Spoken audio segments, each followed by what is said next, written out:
Hello and welcome to Teleislas News, the most important news of the day.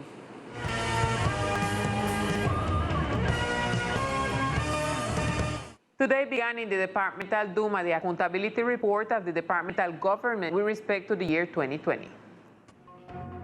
During the first session of the presentation, the Departmental Finance Secretary Jorge Rodriguez had the opportunity to present what this portfolio has been doing with respect to the budgetary decisions. On this, the President of the Duma gave his observations. The Secretary of Finance is the first secretary that come and give his render account to the Assembly Hall, and the Assembly Hall today give him a next time so he could finish the report to the Assembly, because he doesn't give us the balance between the development plan and all the different programs and the execution that they carry on in the year 2020. So we asked him to come and finish, give us the process about the developing plan and the execution from the Finance Department. It was also announced that another session will be held with the Finance Secretariat in order to complement what was presented today. Fue un excelente acercamiento y una oportunidad. It was an excellent approach and an opportunity to provide the Assembly with the information and budgetary decisions that are the responsibility of the Secretary of Finance and the community that they represent. There is a request for more information and the government is very pleased to receive it. And I reiterate again that it is an opportunity for us to provide the details that they may require, and as long as they give us enough time for that, will be welcome. Finally, the head of the Finance Department informed about the specific points discussed during the meeting. Lo que le compete a la Secretaría de Hacienda es What is the responsibility of the Secretary of Finance is basically the state of the budget, the collection of taxes and royalties that we receive from the national government, so that is what was reflected in the report. There is another part that is presented that has to do with the details of investment projects globally that is handled by the Secretary of Planning and in detail by each secretary respect to that. It is expected that during the next few days, this accountability of the 2020 fiscal year will continue.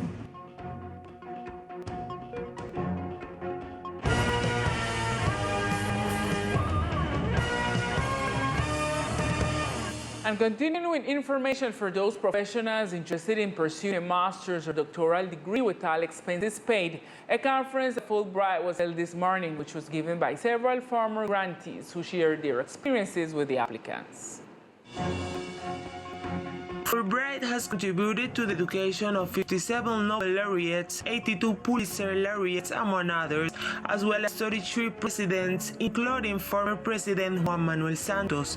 According to its beneficiaries, it is an unforgettable and enriching experience, as explained by Mark Taylor, who is part of the first class of beneficiaries of international scholarship. The person who led the whole process of opening this branch of the Fulbright scholarships was Dr. Paula, who was the Minister of Culture at the time.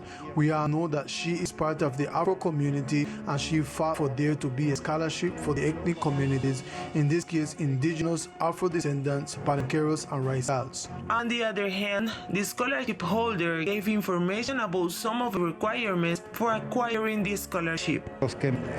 Those who actually applied this year are actually entering university next year. Basically, what Fulbright is asking for is 3 essays. One is autobiographical, so they know one's personal interest, which is the personal statement.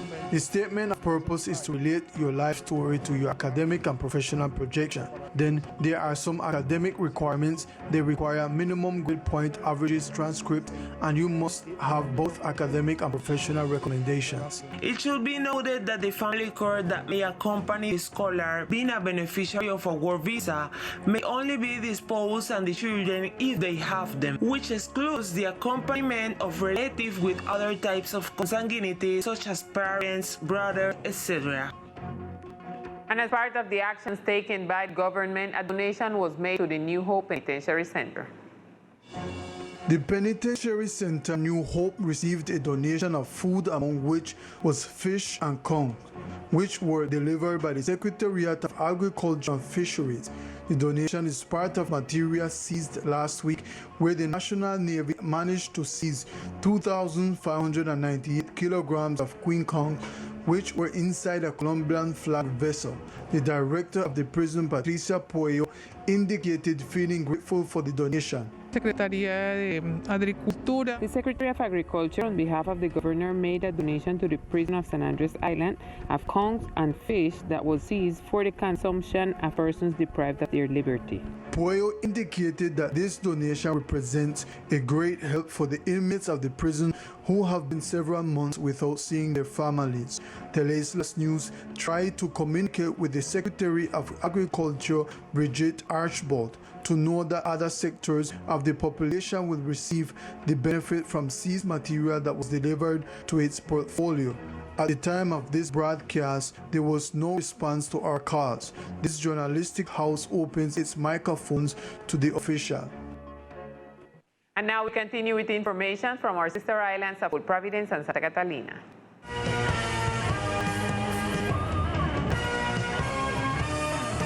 The critical state of the mangroves around Old Providence has concerned several people in the community. Some are calling for more help for the recovery of these ecosystems, which is the cradle of a large part of the island's marine species. Mangroves, the ecosystem most affected by Hurricane IOTA, seems not to be recovering, a situation that worries the community because in some areas they are devastated. So all the environment come together, we can help more the mangroves across the whole Providence Island, especially Manchanil Bay. Everything will vanish away right now. Everything will vanish away. The business, them, the beaches, them, we get together and take more care of the mangroves. Plant some more. Different institutions are carrying out cleaning works to accelerate the regrowth of white, black, and button mangroves. As for the red mangrove, its regrowth process is going to be slower. The red mangroves get really affected, so they identify a different section. We could get these mangrove seeds. We can start plant back in areas where we had more mangroves, red mangroves. Within the McBean Lagoon Natural Park, 90% of its mangroves have been affected. The red mangrove that is in front of the sea worries us a lot because most of them are dead. We found very few trees with leaves. The most worrying thing is that we did not find any seedlings or seeds. Finally, a nursery has also been built in the middle of the park, dedicated exclusively to mangroves. As we all know, most of the fish species are raised there, from lobsters to snails. When they're small, they live in the roots of the mangrove, and when they're bigger, the fishermen live from fishing these species. And the Sweet Ancestral Kitchen project that teaches children of Providence and Santa Catalina the traditional pastries of the island begins with its second phase in the municipality. Last year, 5 workshops were carried out on pastry and bakery for the children of Full Providence and Catalina as part of a project by the Ministry of Culture executed by the Island Roots and Heritage Foundation. This year, the inscriptions for the Sweet Ancestral Kitchen are reopened. Cookies, we do Jorge, we do fritters, we do soda cake, and we do buns. In this second part of the workshop, we will work 3 workshops. The second part of the project, we will do banana cake that is new, we will do plantain tart, and we will do soda cake. This project was one of the most popular with the participation of 180 children and 35 women with the know-how. It was carried out in 6 different sectors. In the first part of the project, we noticed that the children them show a lot of interest towards these workshops. And it's very important for Island Roots and Heritage to continue showing these children part of the culture, their ancestral heritage, and that them can learn it, they can love it. Descriptions for the gastronomic workshops are open on the Foundation's website. At this time we will work 3 workshops, but the idea is to get this amount of children or pass the amount. But the idea is to get to all of them. We have a big amount of adults that are asking us about this project because they are very interested. So the foundation is thinking to also open a space to adults so they can also learn our ancestral heritage. Despite the hurricane, the transfer of culture continues. And yesterday, several institutions who have been monitoring and restoring reefs in Old Providence trained fishermen and collaborators, strengthening the installed capacity for reef restoration. The organization Coral de Paz, together with Parques Nacionales Naturales Coralina and the staff of the Riqueza Natural program, conducted a workshop on land on coral planting with the repaired divers and the aspirants willing to support the restoration of the reefs in Old Providence. Estamos también capacitando. We are also training the local community, mainly technical fishermen, who are part of the program of payment for environmental services, and technicians who are linked to a national park program to strengthen the restoration work on the island. Evaluating the health of coral reefs with the Reef Check protocol and the coral gardening work are part of the conservation and reef restoration in Old Providence. Juntos buscamos.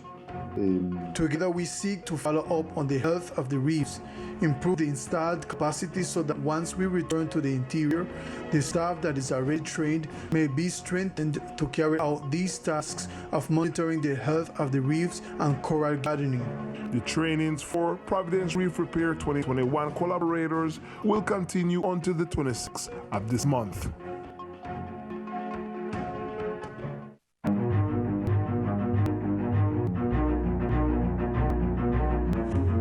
And today in our Community Chronicle, we want to highlight the work of a man who has dedicated his life to the conservation of our biosphere reserve sea flower. This is Jorge dos Océanos.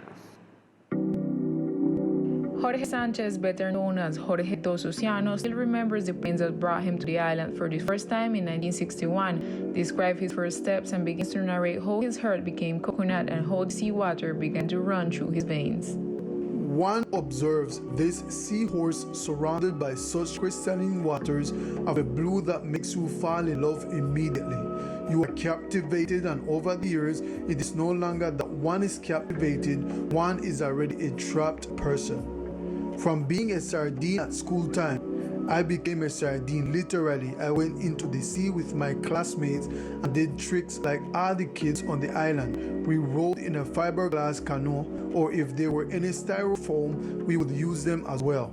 Sometime later, young Jorge went to study outside the island, and when he returned, he found his new passion, diving. That's how 30 years ago, he began to dedicate himself professionally to explore the waters of the department.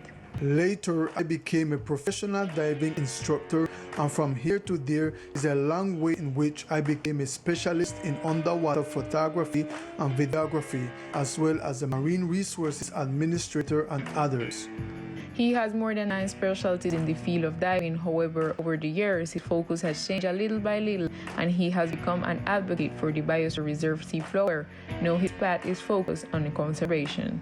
The sea flower is something spectacular, and once you get to know it, the same thing happens to you as with San Andres. You fall in love. Really, the fact of living in a biosphere reserve must mean a different behavior than living in another place. For Jorge, living in a reserve means taking care of its resources and valuing them because they are genetic information that is selected for the goodness and quality of their species. To fall in love with the Biosphere Reserve, and if I specifically address the Raisal community, the only thing they have to do is to remember that they have a genetic memory as well, that they have a tradition. If anything, the Raisal community had and still has is the slogan of get what you need, because if you take what you need, you don't pass that barrier of taking what you want. When asked about what is next in his life, Jorge dos Océanos is clear: more sea, more conservation, and more love for a reserve, and it's clear. And with this, we reach to the end of our broadcast. See you tomorrow at 1 p.m. in another broadcast of Teleislas News. And I will see you in the 8 p.m. broadcast. Good night.